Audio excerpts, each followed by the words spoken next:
Concretamente de más del 99%. Solo una persona ha votado en contra, algo que aquí celebran y valoran como un cierre de filas en torno a Sánchez. La voz discordante la ha vuelto a poner Paje, que esta mañana pidió cuestión de confianza o elecciones. Y ojo, esto no ha gustado nada. Conforme pasaban las horas sabemos que ha ido subiendo el tono. A Paje le han contestado hasta 4 ministros, aunque el más duro ha sido Puente, que le ha llegado a tachar de hipócrita. Por alusiones, Paje ha pedido la palabra, pero no se la han concedido. Dentro le ha defendido la alcaldesa de Palencia, fuera, a través de sus redes sociales, el expresidente Lambán. Entre Paje y Puente, Susana, ¿con quién te quedas? Bueno, edificante esto no es. Yo creo que lo primero que hay que respetar son todas las opiniones. Y lo realmente democrático es eso, respetar a quien piensa diferente a ti. Nuestra Constitución incluso ampara a quien va contra la propia Constitución, ¿no? Entonces yo creo que una de las cosas que tiene que tener el PSOE es el respeto a todas las opiniones, mayoritarias y minoritarias. Y ya me duele la boca de decir que porque alguien discrepe no le puede caer una manta de palo. Que entonces, ¿qué estamos haciendo? Pues le cayeron, bueno, a Paje en el comité. Pero es que eso no puede ser. Es decir, ¿tú crees que eso se improvisa? Que justo en el turno de intervenciones a ver, toda la vida de Dios, toda la vida de Dios, en los comités, en los órganos del partido, las direcciones, todo el mundo, siempre, cuando sabes que va a ser un momento conflictivo, pues le dices a algunos colegas, oye, sal a defender. Eso hasta ahí me parece legítimo, que haya gente que hable a favor y gente que hable en contra. Hubo una época en la que el PSOE no se podía hablar a favor, solo se podía hablar en contra en los órganos de las direcciones federales, en el comité federal. Pero dicho eso, es decir, hay que respetar las distintas opiniones, la pluralidad, porque hay una realidad, Susana, y la realidad ahora mismo en el PSOE es que los alcaldes tienen miedo, y las alcaldesas, que los militantes están tristes, que no se sabe qué más vamos a conocer, y cuando eso es así, tú lo que tienes que conseguir es que todo el mundo pueda manifestarse, dar su opinión, aportar, y después tu responsabilidad dirigirla. De que no le dan la opción de replicar, que además dice que le pasa siempre en el Comité Federal. ¿Antes había opciones de replicar? ¿Era un debate abierto? No, lo que pasa es que imagino, no sé, yo no estaba ahí porque además no se ha querido que yo sea miembro del Comité Federal. Entonces no he estado allí y no he presenciado aquello. Estoy presenciando esto, claro, y esto me parece... Dices, no han querido que yo sea miembro del Comité Federal porque deduzco que no quieren voces críticas. Y, bueno, que me da igual. Es que, claro, la única es la de Paje, no, que entonces pero que me da igual. Viene a decir Puente que es una voz minoritaria. Que me da igual. Lo que no puede ser es que tú hagas un esfuerzo enorme por entenderte con tus socios de gobierno, porque este país necesita un gobierno progresista y tú no hagas ese esfuerzo para entenderte con tus compañeros. Si haces el esfuerzo para entender al que se sube de la tribuna del Congreso a insultarte, tú tienes que hacer el mismo esfuerzo dentro de tu organización para quien piensa distinto a ti, al menos se sienta escuchado. Después, escuchado, si lo que dices no te gusta, pues no lo uses, Paje, pero tienes que escuchar. De los Bofilla, exdiputado y exportador del Partido Socialista a principios de los años 80. Buenos días. Buenos días. Es usted muy crítico con Sánchez. ¿Cómo se queda después de escuchar todo lo que estamos aquí comentando? Las primarias presuntamente adulteradas. Se comentan cosas a favor y cosas en contra, ¿no? Pero yo lo que estoy es un poco espantado, permítanme esa expresión, porque hemos asistido en estas últimas horas a lo que es un comité federal que para mí ha sido una parodia.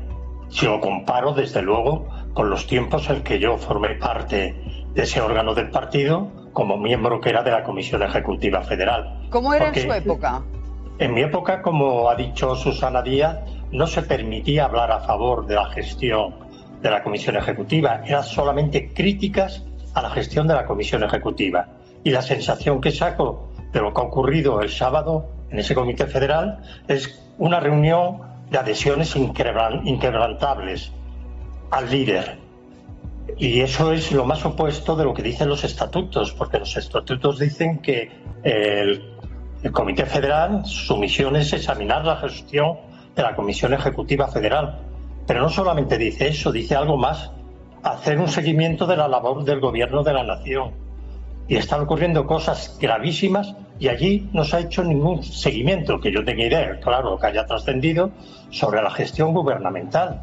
¿Qué opina sobre hemos asistido a un acoso de la única voz. Claro, le iba a preguntar sobre el trato recibido por Paje, por criticar abiertamente las políticas de Pedro Sánchez, por denunciar lo que usted denuncia también, porque es uno de los firmantes del escrito que pide ahora mismo la renuncia de Pedro Sánchez a la Secretaría General. Efectivamente, pero a mí me pareció un acoso tremendo. Es decir, que por el Comité Federal y lo que es una práctica del Partido Socialista a través de su historia es escuchar las críticas. Se puede estar de acuerdo o no, pero lo que ha sufrido el señor Paje fue un acoso, una avalancha de gente que ya tenía preparada la intervención, dijera lo que dijera, para atacarlo, e inclusive hay algo que es todavía mucho más grave. Estoy sorprendido por la intervención que hizo nada más y nada menos que el presidente de la Generalitat, el señor Illa. Pues vamos a escucharlo, si le parece, porque el presidente Illa, hombre de gran confianza de Pedro Sánchez, le empuja a continuar. Más allá de esa intervención que usted dice en el Comité Federal, en las últimas horas ha asegurado que este asedio al gobierno se debe a la ley de amnistía. Escuche.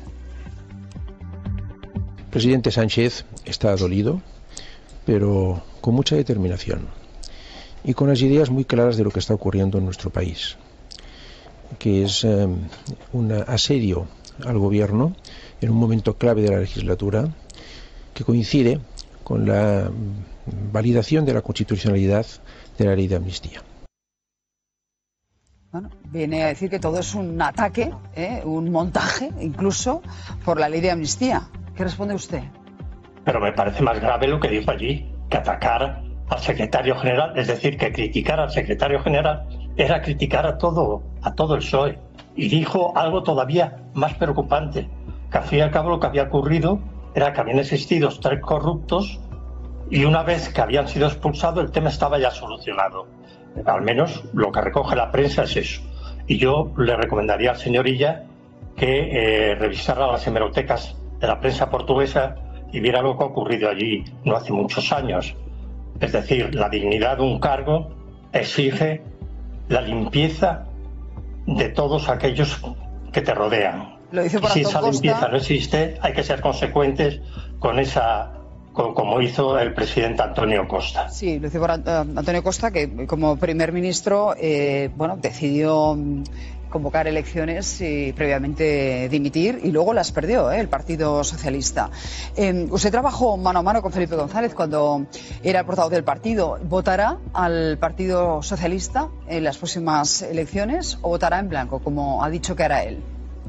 Bueno, yo lo que haré será ver quién es el candidato, en primer lugar, y en segundo lugar, qué programa presenta el PSOE, porque si son programas que van contra los principios de la ética política y de la ética jurídica que siempre hemos defendido, no podré votarlo, desde luego. Es decir, porque para mí lo importante es que hoy en día hay una contraposición entre el sanchismo y el Partido Socialista Obrero Español, entre los principios y las líneas generales que hemos defendido históricamente. Por tanto, yo estaré a ver, antes de decidir mi voto, quién es el candidato y qué programa presenta. Desde luego, si es el señor Sánchez, ya le digo que yo votaré en blanco. Vamos a Diego López.